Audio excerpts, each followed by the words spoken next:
Sabi ng nakakarami, kumain muna. Kahit tinapay, ito ay binili sa Conad. Ayun, kain-kain muna po tayo ng tinapay. Bago tayo uminom ng gamot, talagang masama ang pakiramdam. Excuse me po, excuse me. Kain muna po tayo ng tinapay. Pag uminom ng gamot.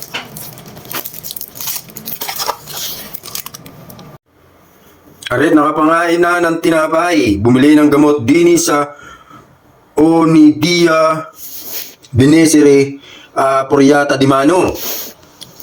Dini sa parmasing Onidia Pharmacy. Binili aring takiplodik con lemon. Mahusay na gamot para sa ubo at sipon at naghahatching.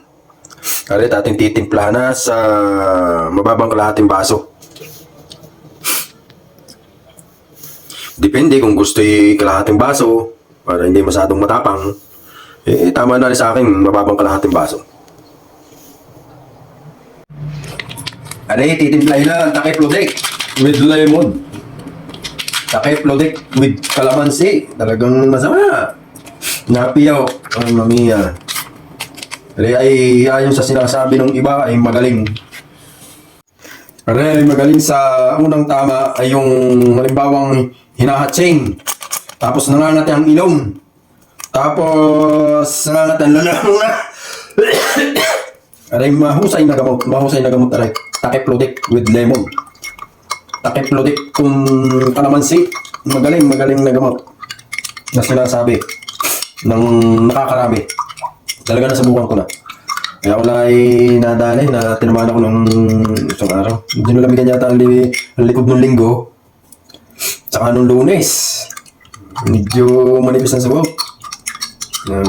Sa dalit, inumin ko na. Mababang kalahating baso. Maintindihan mamaya hanggang bukas.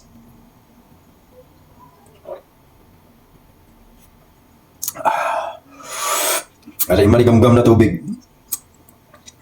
Ayon sa sinasabi ng iba, ay magaling timplahin sa maligamgam or mainit na tubig para hagot talaga sa lalamonske, sa lalamonan. Talagang punga.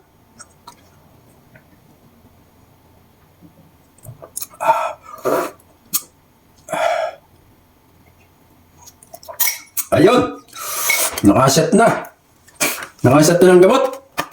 Ay, mahusay na gamot. Sa nakaraan kong video, thank you for watching.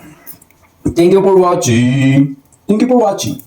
Like, comment, and share, and follow. Thank you very much.